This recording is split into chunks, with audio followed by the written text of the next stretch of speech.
असम में बाढ़ का पानी धीरे धीरे कुछ इलाकों से जरूर उतर रहा है, लेकिन तबाही अभी भी खत्म नहीं हुई।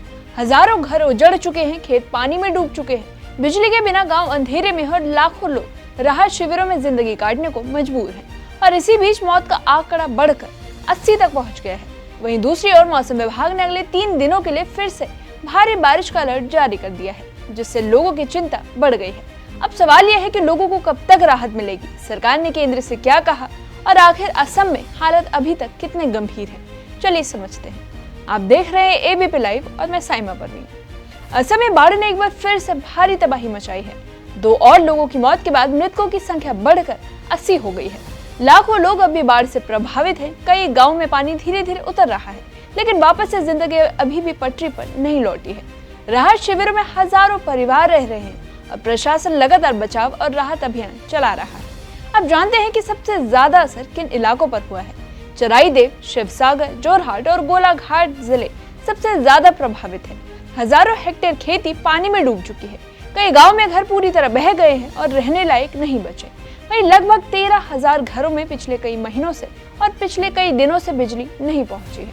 बाढ़ का असर सिर्फ इंसानों तक सीमित नहीं, सरकारी आंकड़ों के मुताबिक 11,000 से ज्यादा मवेशी बह चुके हैं, जबकि हजारों दूसरे पशुधन प्रभावित हुए हैं। खेतों में खड़ी फसलें पूरी तरह पानी में डूब चुकी हैं। इससे किसानों के सामने दोहरी चुनौती खड़ी हो गई है। एक तरफ घरों का नुकसान तो दूसरी तरफ रोजी रोटी का संकट। और ऐसे में खेती और पशुपालन दोनों को भारी झटका लगा है। अब बात करते हैं सरकार की सबसे बड़ी राहत की।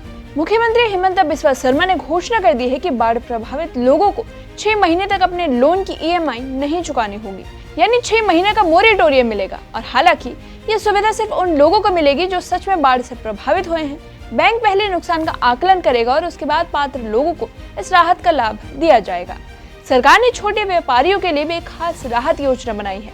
मुख्यमंत्री ने कहा कि जिन दुकानदारों की दुकानें बाढ़ में पूरी तरह तबाह हो चुकी हैं, उनके बैंक खातों में बिना किसी नए गारंटी के गिरवी के 10,000 रुपए दिए जाएंगे।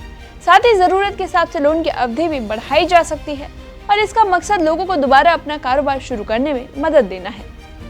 तो वहीं दूसरी तरफ मौसम विभाग ने राहत की बजाय नई चिंता बढ़ा दी है।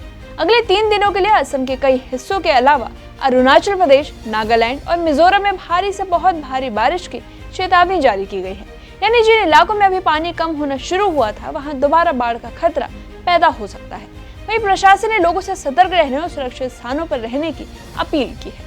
और इसी बीच राज्य सरकार ने केंद्र से विशेष सहायता पैकेज की मांग की है। शिवसागर, चराईदेव, जोरहाट और गोलाघाट जैसे सबसे ज्यादा प्रभावित जिलों के लिए अलग से राहत पैकेज दिया जाए। इसमें घरों के पुनर्निर्माण, सड़क, बिजली, खेती और लोगों की आजीविका बहाल करने के लिए आर्थिक सहायता शामिल हो। प्रधानमंत्री नरेंद्र मोदी ने भी पूर्वोत्तर के बाढ़ प्रभावित राज्यों की स्थिति की समीक्षा की और हर संभव मदद का भरोसा दिया।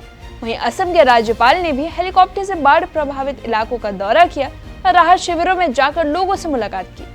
उन्होंने अधिकारियों को निर्देश दिए कि बच्चों, महिलाओं, बुजुर्गों और बीमार लोगों की जरूरतों का विशेष ध्यान रखा जाए, ताकि कोई भी परिवार जरूरी सहायता से वंचित न रह जाए।